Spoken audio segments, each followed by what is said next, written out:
প্রকৃতি আসলে অনেক সুন্দর। এই প্রকৃতির মাঝেই আমরা বেঁচে থাকি। শুভেচ্ছা ও ভালোবাসা দিয়ে তপ্পু কবি পরিবার থেকে আবারও নতুন ব্লগ ভিডিও নিয়ে আজকে আসলাম আপনাদের সামনে। বন্ধুদের সবাইকে জানাই আমার শুভেচ্ছা। আজকে আমি আসছি একটু বাইরে।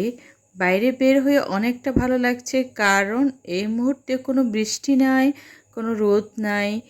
আর আবহাওয়াটা এত সুন্দর, ভাষায় প্রকাশ করা মুশকিল হয়ে গেছে, যতটা না আমার ফিলিংসে দেখা যাচ্ছে।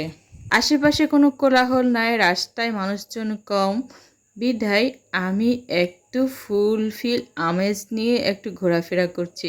এই যে সবার সাথে সব কথা বলা যায় না, আবার সব কথা বলাও যায়, তবে ব্যক্তি বিশেষে সবাইকে মনের কথা খুলে বলতে নেই। বলতে গেলেই আপনি বিপদে পড়বেন। কেন অযথা বিপদে পড়তে যাব? তাই একাকিত্ব মাঝে মধ্যে একটু বেছে নিতে হয়। তাই একাকীভাবে ঘুরছি আর একটু ভিডিওটা করছি, শুধু আপনাদের জন্য একটু শেয়ার করব বলে। ভাইরে ভাই, মনের মানুষ তো সবারই আছে, সবারই থাকে একজন। আমারও আছে, আপনাদেরও আছে নিশ্চয়ই। মনের মানুষ থাকতেই পারে, মানুষ ব্যতীত আর তো কেউ মনের মানুষ হবে না, তাই না? সত্যি কথা বলতে আমার খুব ভালো লাগছে একটু হাঁটাহাঁটি করতে, আর খুব নিরিবিলি লাগছে।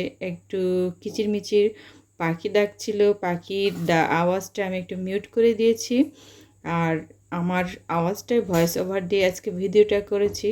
অনেক দিন পরে আজকে বের হয়েছে। বেশ কিছুদিন ধরে বাইরে বের হতে পারছিলাম না, কারণ অনেক বৃষ্টি হচ্ছিল। বিকেলবেলা হলে প্রচুর বৃষ্টিপাত হচ্ছিল, বাইরে বের হওয়া মানে খুবই মুশকিল ব্যাপার ছিল। আর এই মুহূর্তে হচ্ছে আমার ছোট বাচ্চারা ঘুমাচ্ছে, বিধায় আমি একটু বের হয়েছি। অবশেষে বাসায় এসে আমি কি করলাম, ছোট বাচ্চাদের জন্য এই যে একটু আটা নিলাম, আর আটাটা একটু কাই করে নিয়েছি তাদের জন্য হাত সেমাই দুধ দিয়ে একটু জাল দিয়ে খাবো বলে। এই দুধ দিয়ে জাল দিয়ে হাত সেমাইটা খাওয়ানো, এটা অনেকে বলে সেমাই, হাতের তৈরি সেমাই খুবই সুস্বাদু হয়, অনেকে পছন্দ করে।